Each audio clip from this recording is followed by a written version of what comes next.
अनेकांच्या पोटातील ओठावर येणाऱ्या गुपितांची बिनधास्त मांडणी करणारं बातमी।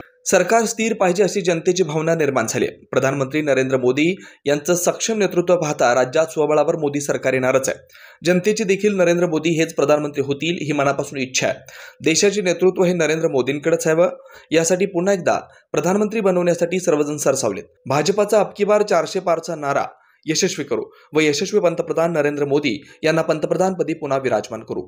सरकार स्थिर पाहिजे, इतर कोणावर अवलंबून राहायची वेळ आम्हाला येऊ नये। ठीक आहे, मित्रपक्ष घेतले पाहिजे, त्याला सोबत घेतलं पाहिजे, यात काही शंका नाही आहे। पण सरकार स्वतःवर स्वबळावर आपलं स्थापन करणं इतपत बहुमत आपल्याकडे असलं पाहिजे। आणि मला खात्री आहे की ज्या पद्धतीने मोदी साहेब नेतृत्व या देशाचं करत आहे, एक सक्षम नेते म्हणून देश त्यांच्याकडे पाहतोय।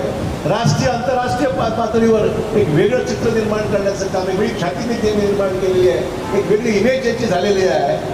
त्या मोदी साहेबांकडे पाहिल्यानंतर जनतेमध्येच भावना मनापासून आहे, जनतेमध्येच भावना मनापासून आहे की नाही, देशाला प्रधानमंत्री पाहिजे तर मोदी साहेबांसारखा प्रधानमंत्री पाहिजे, ही भावना प्रत्येकाच्या मनामध्ये आज आहे। आणि लोक आपोआप कामार, फक्त तुम्ही आपल्याला फक्त मागे न राहता आपण त्याच्यामध्ये सामील होऊ।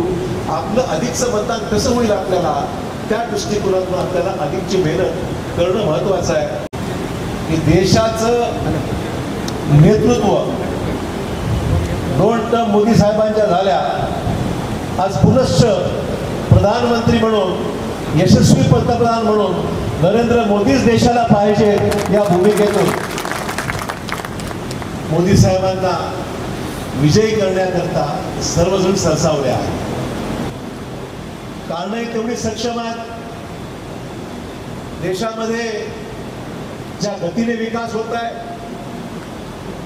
आणि नुसता विकास हा कागदावर नसून दृश्य स्वरूपामध्ये आपण पाहतोय की कशा पद्धतीने देशाची एकंदरीत विकासाची घडी किती मजबूतीने बसत चालली आहे। ज्यावेळेस भाजपामध्ये जायचा निर्णय घेतला आणि मी आलोय, माझ्या बरोबर मला सांगायला आनंद आहे, संपूर्ण जिल्हाच भाजपा होऊ लागलेला आहे। अशा प्रकारची परिस्थिती आज निश्चितच एका ताकदीने उतरलेलो आहोत, विचाराने उतरलेलो आहोत। फक्त मी एकटा आलेलो नाही आहे, जिल्ह्यातल्या सगळ्या भागातल्या लोकांनी भाजपामध्ये प्रवेश घेण्याची प्रक्रिया रोज आपण पाहतोय की सगळी मंडळी, नांदेडचे सर्व नगरसेवक, जिल्हा परिषद सदस्य, पंचायत समिती सदस्य, तालुक्याच्या असलेल्या नगरपालिका, एकीकडे रीग लागलेली आहे, लोक यायला आतुर आहेत आणि एका प्रकारची या ठिकाणी हाऊसफुल परिस्थिती झालेली आहे। आणि म्हणून मला काळजी फक्त एवढीच आहे की सर्वांना जरा नीट सांभाळून आपल्याला घ्यावं लागणार आहे। चुकून जरी आमचं कोणी राहायला खाली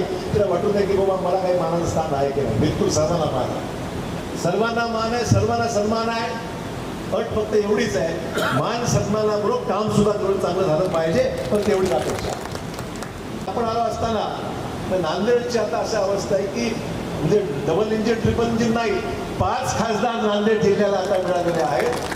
आणि त्या 5 खासदारमध्ये तुम्ही आम्ही 2 आणि बाकीचे नांदेड हिंगोली लातूर हे 3 खासदार, असे 5 खासदार नांदेड जिल्ह्यामध्ये मिळण्याचा एक अभिनव अशा उपक्रम आज भाजपने आज निर्माण केलेला आहे। त्यामुळे 5च्या 5 खासदार आपल्याकडे जिल्ह्यामध्ये काही कमतरता राहणार नाही, कुठली अनुशेष राहणार नाही।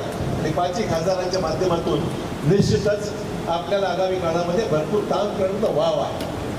पुढची 5 वर्ष महत्त्वाची आहेत, पुढची 5 वर्ष आपल्या दृष्टीने महत्त्वाची आहेत। आणि म्हणून एक जागा या देशामध्ये सरकार स्थिर असलं पाहिजे। महाराष्ट्रात सर्वाधिक जागा आपल्या आल्या पाहिजे, आणि जागा आणायचं असेल तर तुम्हाला आम्हा सर्वांना बिलकुल हलगर्जीपणा न करता प्रत्येक जागा कशी निवडून येईल याकरता फार बारकाईने पाहावं लागणार।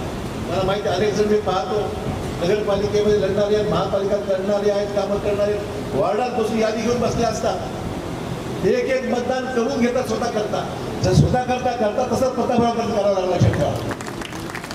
आणि त्यामुळे ज्या पद्धतीने महापालिका लढतो, ज्या पद्धतीने ग्रामपंचायत लढतो, त्याच पद्धतीने मोदी साहेबांचं नेतृत्व अधिक सक्षमपणे स्थिर सरकार देण्याकरता आपल्याला बहुमत असलं पाहिजे।